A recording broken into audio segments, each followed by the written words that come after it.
Il y a des livres qu'on lit, et puis il y a ceux qu'on vit.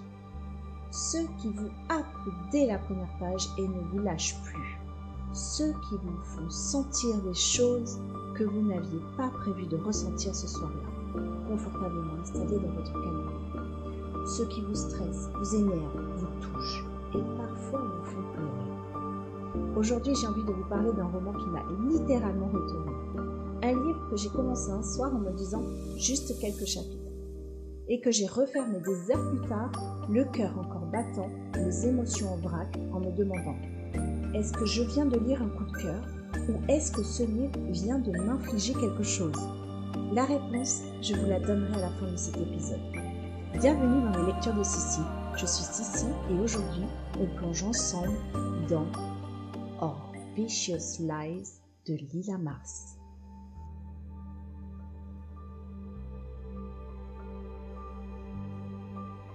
Bienvenue dans les lectures de Sissi, l'espace où la romance fait battre les cœurs plus forts et où le développement personnel nous invite à grandir, à nous transformer et à devenir la meilleure version de nous-mêmes. Je suis Sissi, passionnée de livres, de belles histoires et d'émotions vraies. Ici, on ne lit pas juste des livres, on les vit, on les ressent et on les partage.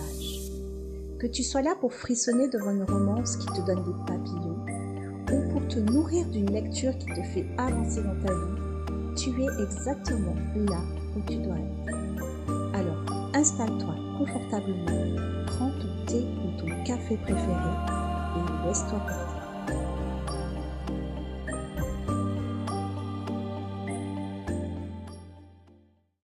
Imaginez, vous êtes Bella, agent Wheeler pour être précise, espionne de la VEX, une section ultra secrète des services de renseignement britanniques. Vous avez été façonné, formé, sculpté pour devenir une arme invisible. Vous savez mentir, vous savez vous fondre dans le décor. Vous savez que dans ce métier, la vérité peut vous tuer et le mensonge peut vous sauver. Et un jour, on vous confie une mission hors norme. Vous devez infiltrer le cercle fermé d'une famille puissante et corrompue, les Voss, soupçonnés de développer des technologies à double usage pour un groupe privé chinois. Des armes potentiellement, des enjeux colossaux. Mais voilà le problème. Pour pénétrer dans ce monde, vous ne pouvez pas y aller seul. Il vous faut une couverture, une vie et un mari. Et ce mari, c'est lui, l'agent Kamari, brillant, implacable, terriblement fascinant, et surtout, celui que vous connaissez depuis les premiers jours de votre entrée à la VEX, quand il était votre mentor. Celui avec qui vous avez un passé dont on ne sait pas encore tout, mais qu'on sent peser entre eux à chaque regard et à chaque échange. 6 mois de mission, une fausse identité, une maison partagée, une vie construite de toutes pièces, et l'obligation absolue de se faire passer pour un couple éperdument amoureux, alors que derrière les portes closes, tout est tension, non-dit et vieilles blessures. Car certains mensonges, comme le dit si bien la 4e de couverture, résonnent plus fort que la vérité. Et ceux qu'on raconte par amour, ce sont les plus vicieux de tous. Pour celles et ceux qui découvrent ce livre aujourd'hui, voici ce que nous dit la 4e de couverture officielle. Quand prétendre s'aimer est la plus dangereuse des missions. Bella, alias Wheeler, le sait mieux que quiconque. Mentir peut sauver ou détruire. Elle a appris au sein de la VEX, une section spéciale des services de renseignement britanniques où elle a été façonnée pour devenir une arme invisible. Mais derrière l'espionne redoutable demeure aussi une fille aînée qui porte le poids d'un foyer en ruine. Sa nouvelle mission ? S'introduire dans le cercle fermé d'une famille aussi puissante que corrompue, en se faisant passer pour l'épouse d'un autre espion. Pas n'importe lequel. L'agent Kamari, brillant, implacable, terriblement fascinant. Celui qu'elle connaît depuis qu'elle a intégré la VEX, où il était son jeune et insupportable mentor, avant qu'un sombre événement ne les lie. Aujourd'hui, ils doivent convaincre leur cible qu'ils s'aiment, tout en luttant contre ce qui risque de se réveiller entre eux. car certains mensonges résonnent plus fort que la vérité, et ceux qu'on raconte par amour sont les plus vicieux de tous. Voilà la promesse, et croyez-moi, Lila Mars la tient, à sa façon, avec ses forces et ses aspérités. Et c'est exactement ce qui rend cette lecture aussi marquante. Alors soyons honnêtes, quand j'ai commencé Our Vicious Lies, je ne savais pas du tout dans quoi je mettais les pieds. Je connaissais Lila Mars, j'avais aimé sa plume et la promesse. Faux couple, espionnage, enemy to lovers, c'était exactement le genre de cocktail qui me fait craquer. Mais ce livre, il ne m'a pas donné ce que j'attendais. Il m'a donné beaucoup plus. Et parfois, beaucoup plus dur aussi. Dès les premières pages, j'ai senti que ce roman ne cherchait pas à me mettre à l'aise. Il ne cherchait pas à être confortable, rassurant ou feel good. Il cherchait à me bousculer. La mission démarre très vite. On est plongé immédiatement dans l'action, dans cette fausse vie qui se construit, dans cette tension palpable entre Bella et Kamari. Et rapidement, très rapidement, on sent qu'il y a quelque chose entre eux. Un passé, des blessures et surtout des non-dits. Et moi, je me suis accrochée. Ce qui m'a le plus frappé, c'est l'intensité constante du roman. Il y a eu des moments où j'ai dû poser le livre, littéralement, parce que je ne supportais plus la tension, parce que quelque chose venait de se passer et que j'avais besoin de reprendre mon souffle. Et ça ne m'arrive pas souvent. Il y a aussi eu des moments de frustration, des moments où j'avais envie de secouer les personnages et de leur dire « mais parlez-vous, bon sang !» Des moments où les décisions prises m'ont mise hors de moi.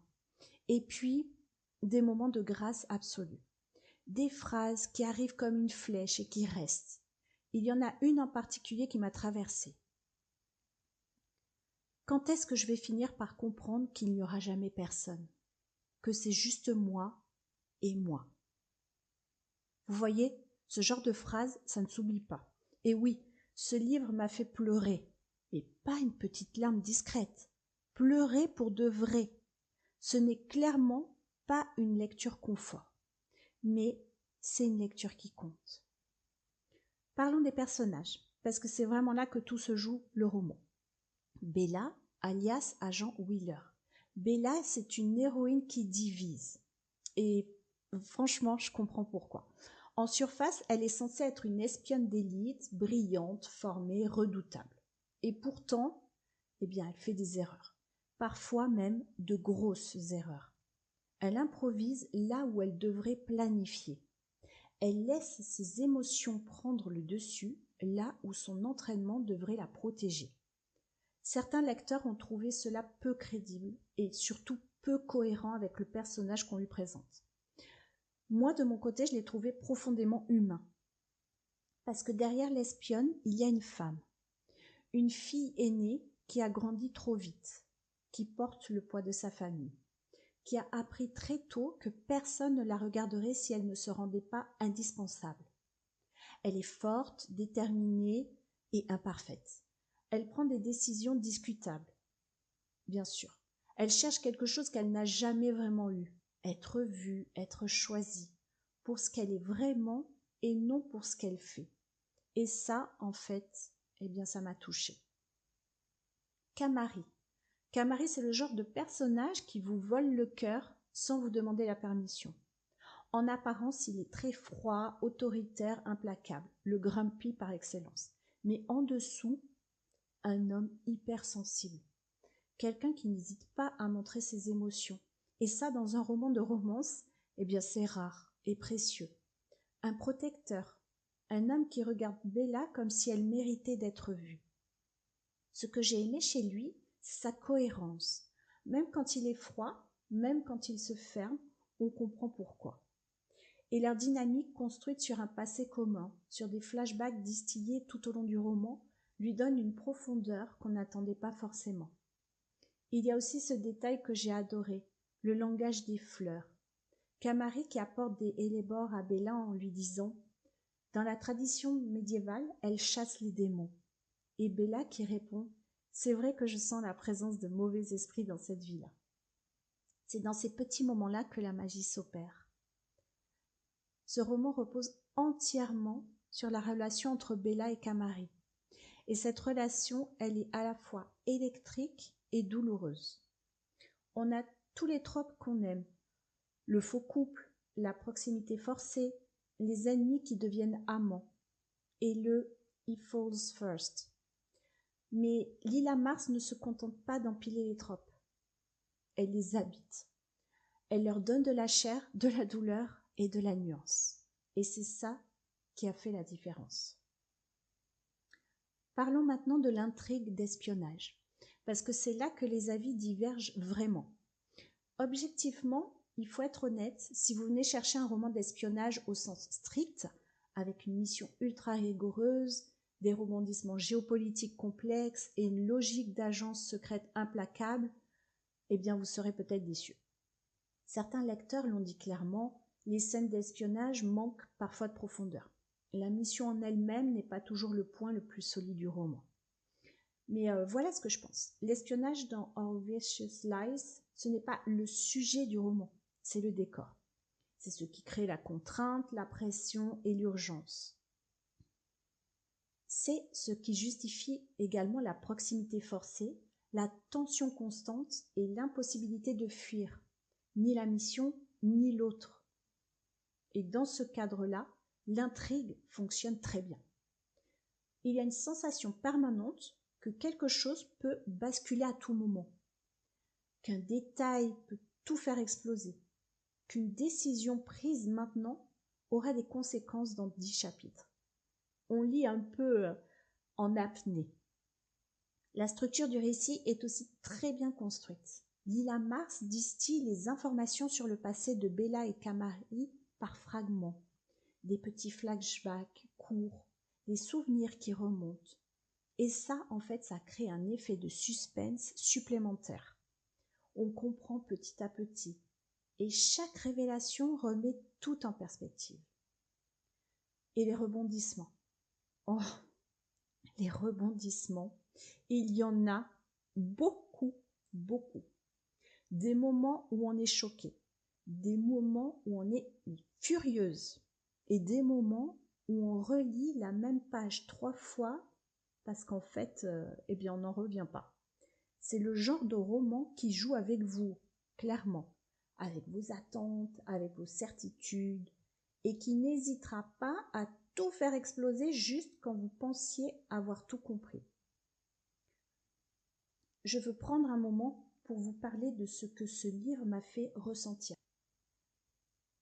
Pas ce qu'il raconte, mais plutôt ce qu'il provoque. Ce livre, il m'a stressée. Un vrai stress.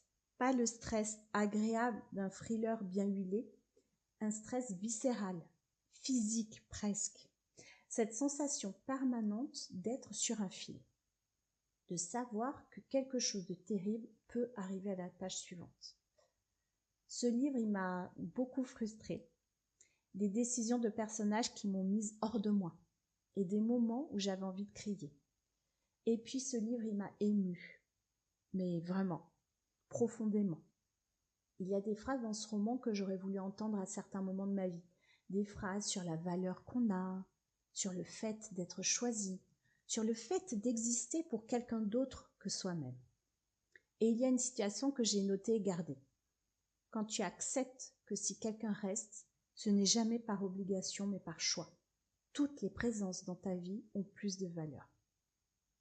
Voilà, c'est exactement ça. Et puis, ce livre, il m'a brisée et reconstruite dans les dernières pages. Parce que la fin, sans rien vous dévoiler, est de celle qui vous laisse avec des émotions mélangées. Un ascenseur émotionnel de folie. Des larmes. Oh mon Dieu, mais des larmes. Et puis quelque chose de plus doux qui remplace tout ça doucement. Bon, clairement, je vous le dis, ce n'est pas un livre confort. Vraiment. Mais c'est un livre qui répare quelque chose en vous à sa façon.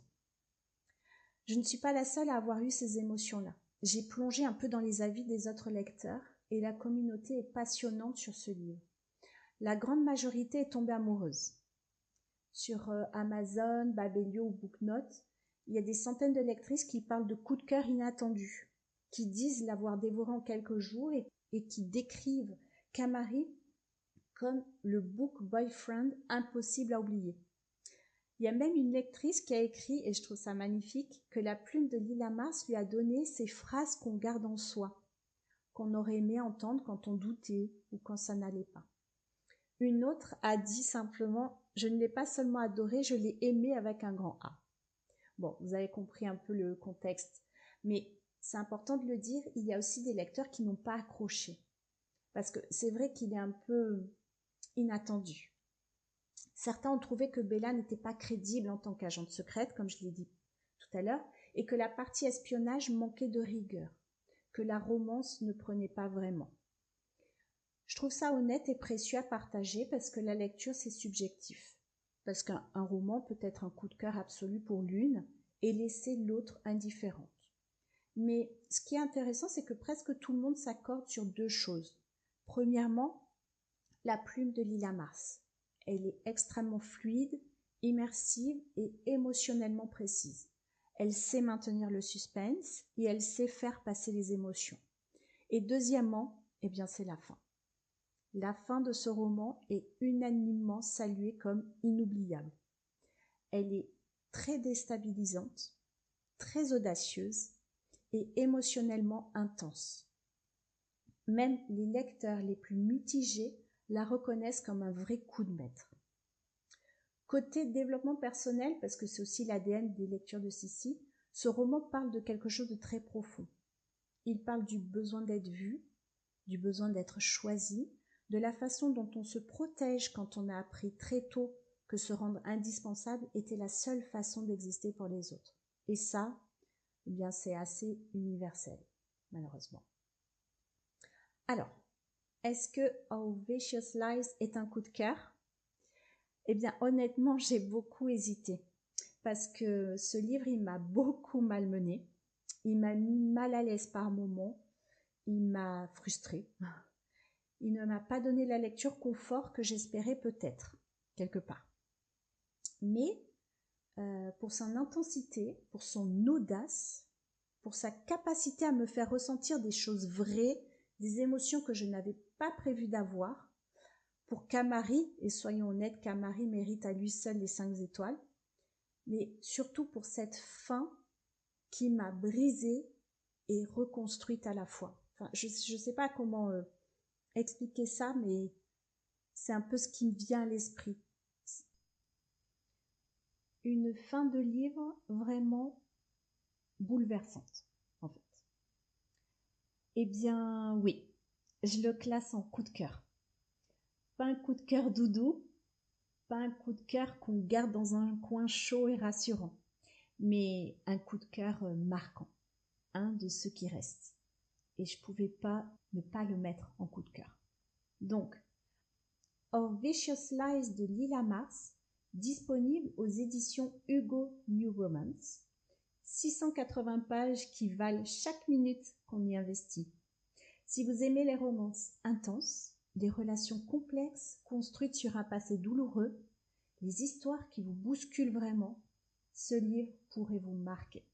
Mais je vous préviens, et je le dis avec toute l'affection que j'ai pour vous, il ne vous laissera pas indemne. Avant de vous laisser, je voulais vous poser une question, parce que ce roman parle de mensonges, de faux semblants, d'une relation qui commence dans le mensonge et qui cherche son chemin vers quelque chose de vrai. Et ça m'a fait réfléchir. Est-ce qu'on peut vraiment construire quelque chose de solide sur des bases fausses ? Est-ce que le mensonge parfois peut être une façon de se rapprocher de quelque chose de vrai ? Parce qu'il nous force à jouer un rôle jusqu'à ce qu'on finisse par y croire. Je n'ai pas de réponse certaine, mais j'adorerais connaître la vôtre. Dites-moi dans les commentaires du blog ou en DM sur Instagram ou en réponse à ce podcast pour vous. Est-ce qu'un mensonge peut être la porte d'entrée vers une vérité ? Merci infiniment d'avoir écouté cet épisode. Si Our Vicious Lies vous tente, le lien Amazon est dans les notes de l'épisode et si vous avez déjà lu ce roman, je veux absolument lire vos avis. Je vous retrouve très bientôt pour un nouvel épisode des Lectures de Sissi. Prenez soin de vous, continuez à lire des livres qui vous font vibrer et n'oubliez pas, des livres qui touchent le cœur et éveillent l'esprit, c'est exactement ce que vous méritez. À très bientôt.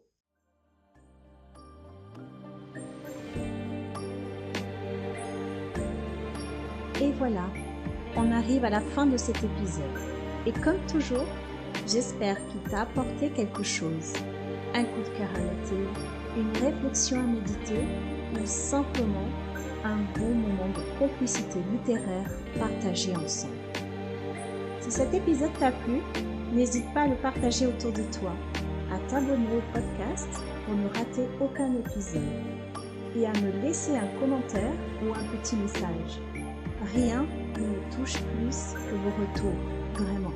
Tu peux aussi me retrouver sur le blog www.leslecturesdesissi.com ainsi que sur les réseaux sociaux où je partage chaque semaine mes chroniques, mes découvertes et mes coups de cœur.